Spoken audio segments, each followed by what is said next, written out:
महाराष्ट्र के साबिक वजीर दाखिला अनिल देशमुख जेल में ही रहेंगे या उन्हें रिहाई मिलेगी, आज ये फैसला हो जाएगा। खुसूसी अदालत अनिल देशमुख की जमानत की अर्जी आज फैसला सुनाएंगे। इस ताल्लुक से मार्च के पहले हफ्ते में अनिल देशमुख से सीबीआई ने इस मामले में पूछताछ की थी। ईडी ने पिछले साल 1 नवंबर को अनिल देशमुख को गिरफ्तार किया था। इस पूरे मामले पर हमारे नुमाइंदे प्रशांत हमारे साथ बात करेंगे। प्रशांत, आज फैसला आने वाला है।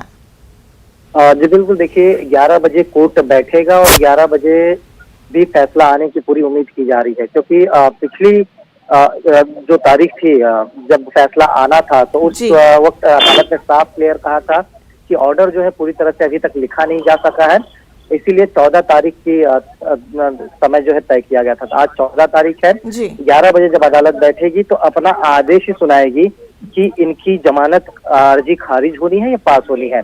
सबकी नजर इस पर टिकी हुई है। लेकिन देखिए, जिस तरह से दलीलें दी गई हैं, सरकारी वकील का साफ तौर पर कहना है कि एक चिट्ठी लिख करके जो पूर्व कमिश्नर थे उन्होंने आरोप लगाया था कि 100 करोड़ रुपए वसूली खास तौर पर उन्होंने कहा था, जिसके चलते इनकी गिरफ्तारी की गई है। हालांकि ये भी जानकारी अदालत में सामने आई है कि पिछले दिनों इस मामले पर सीबीआई ने भी जो है अर्थर रोड जेल में जाकर के पूछताछ जो है अनिल देशमुख से की है। वहीं बचाव पक्ष की तरफ से साफ तौर पर कहा गया है कि ये सारे आरोप जो है इन पर लगाए गए हैं बिल्कुल गलत है, क्योंकि ये एक होम मिनिस्टर के पद पे थे महाराष्ट्र के, और जिसके चलते आपसी रंजिश के चलते इनके ऊपर ये सारे आरोप लगाए गए हैं। बहरहाल देखना होगा कि अदालत क्या कुछ तय करता है। जिस तरह से मैंने कहा कि 11 बजे कोर्ट की जो कार्रवाई है वो शुरू हो जाती है। 11 बजे भी इस मामले पर जो है ऑर्डर आ सकता है या 12 बजे भी आ सकता है, लेकिन आज अदालत ने तय किया है कि इस मामले में वो जरूर अपना ऑर्डर देंगे।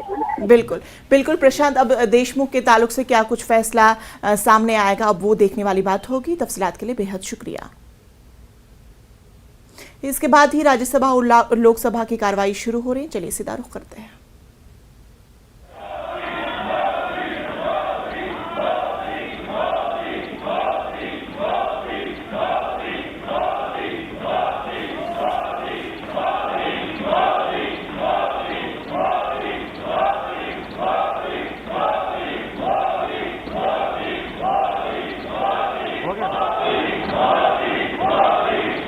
हो गया।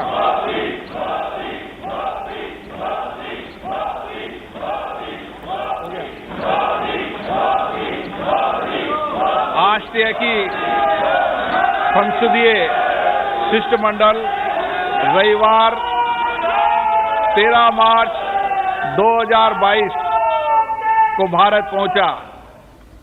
उसी दिन उन्होंने आगरा का भ्रमण किया।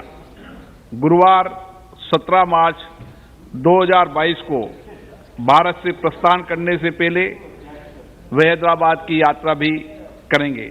हम अपने देश में उनके सुखद और सफल प्रवास की कामना करते हैं।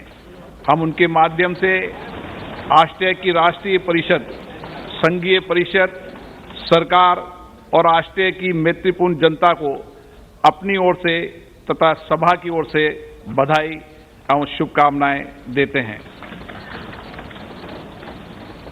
मैं सभा में अपने 3 पूर्व साथियों के दुखद निधन के बारे में सूचित करना चाहता हूं।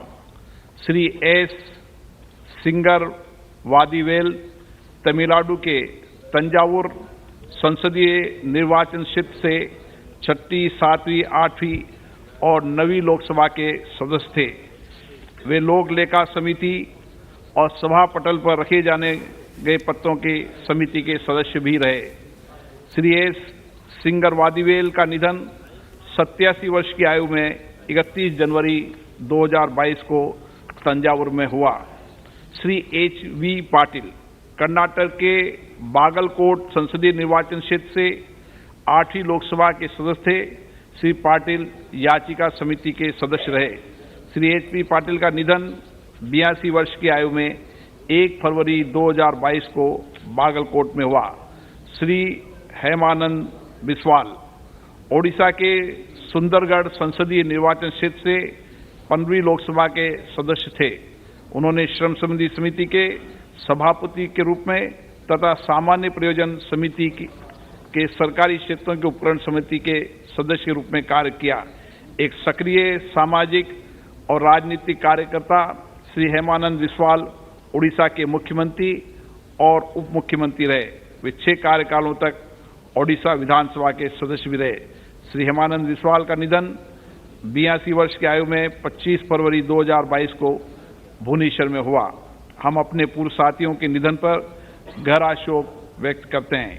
ये सभा शोक संतप्त परिवार के प्रति अपनी संवेदना व्यक्त करती है।